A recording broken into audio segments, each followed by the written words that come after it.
Corruption is an existential threat to Nigeria. Despite the gains we have made in closing the gates, we know that there is still much ground to cover to stop systematic corruption. We are committed to deepening the work we started this first term, such that nations' assets and resources continue to be organized and utilized to do good for the common man.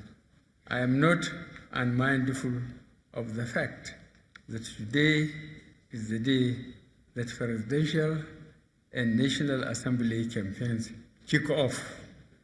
I urge all candidates and supporters of all political parties to go about the campaigns peacefully and decently. We have no other country but Nigeria. Let us not set it ablaze because of politics or sectional interests.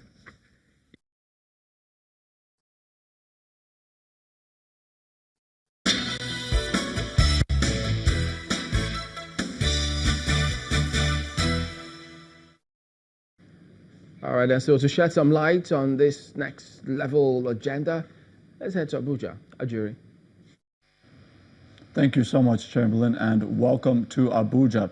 Standing by with me this morning is the Director of Strategic Communications for the President Muhammadu Buhari Presidential Campaign Organization, Mr. Festus Keyamo. You're welcome to the program, sir. Thank you, Ajuri.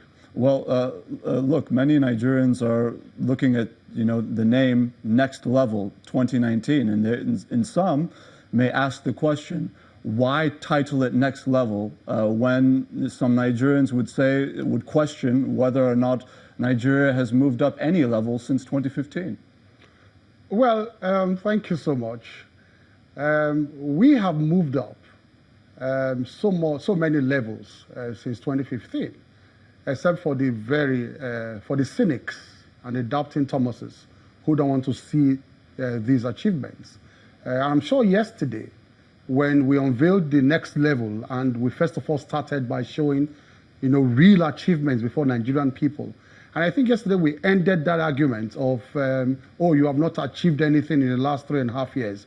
When people began to see real achievements in infrastructure, in social investment programs, and all of that, people began to understand that perhaps they have been listening to the wrong narratives.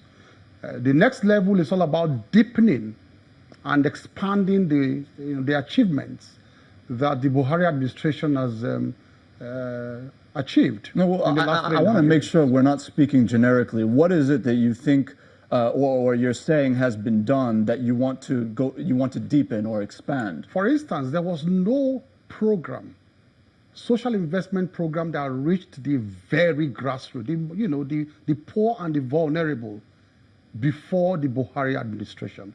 You had programs, half-hearted programs, perhaps like the You Win and all of that reached perhaps, half-heartedly some small and medium-scale, entrepreneurs and all of that.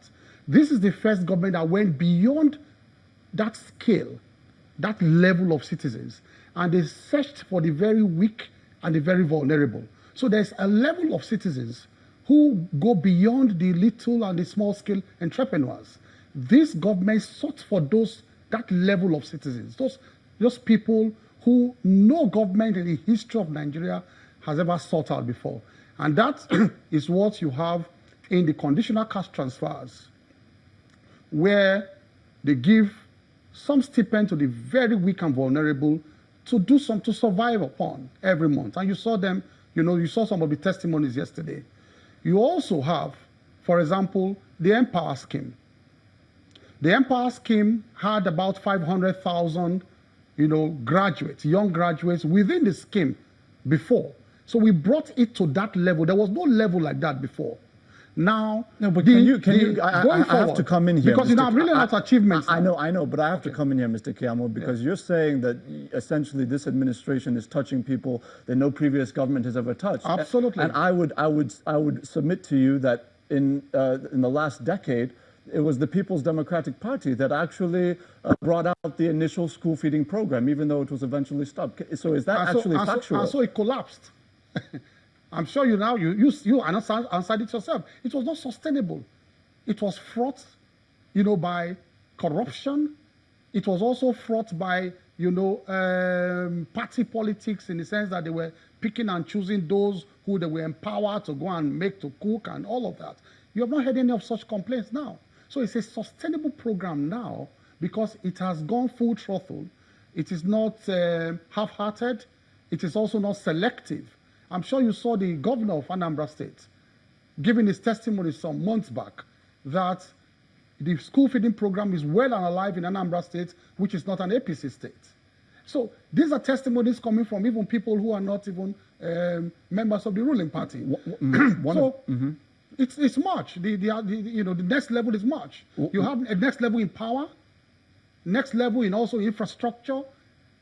If you want time, if you want to give me airtime to reel all of them, I will read all of them. There's no time for that. So you are stopping me. There are major issues that we have to get into, and unfortunately, we don't have so much time. Yes. When you look at the kind of give and take between your campaign and the campaign of former Vice President Atiku Abubakar, one of the major issues that has come up is the issue of the national debt. The running mate to the former vice president has come out to say that, look, the APC-led federal government has brought Nigeria into a debt crisis to the tune of nearly 80 billion, approximately 73 billion US dollars. And we have a graph that I want to just put on display here because your campaign has essentially said that it's actually the PDP that has accumulated the debt. But when you look at the graph, you'll see that from 2014 to 2018, it appears to have doubled. Look at the numbers from 11 trillion to 22 trillion. How exactly do you explain this apparent or seemingly apparent discrepancy? You see, what you are seeing on the screen now, it's one of the most deceitful set of figures that, the PDP is banding all over the place. And if you have calculators, I like to be very scientific in my analysis. For people who are home, if they have their calculators, they should take the calculators now. Let me explain these very fraudulent figures. I've seen them before. Now, you can see that in 2015, the Buhari administration inherited a debt profile of $63.8 billion, correct? $63.8 billion. What has been borrowed now is about $10 billion. Take note. Now, for those who are at home, take your calculators. $63.8 billion calculated at the rate of about 170 naira to a dollar in 2015 will give you at about 11 point something trillion naira. That is the figure they showed you there for 2015, 11 point something trillion naira. Now, if you take that same calculator and calculate 63.8 billion naira at the rate of 360, they should have even calculated at 305, which is the official rate. But they went as far as deceitfully calculating it at the rate of 360, which is the Bureau de Change rate, because debts are normally denominated at the official rates, not at the Bureau de Change rate. But in order to also blow the figures up in presence of Nigerians, they denominated it at the Bureau de Change rate of 360. So if you calculate $63.8 billion at 360, it will give you something in the region of 22 point something trillion naira. So the 11 point something trillion naira to 22 trillion naira you are seeing on the screen there is even not our debt. They are only recalculating their debt in terms of the naira devaluation. It is not any, there's no acquisition, there's no extra money on that 22 point something trillion. They are calculating their debt. What we have, what the Buhari administration, quickly, Mr. Keyamo. What the Buhari administration has actually added to the 11 point something trillion in actual terms, even at 305 at the official rate,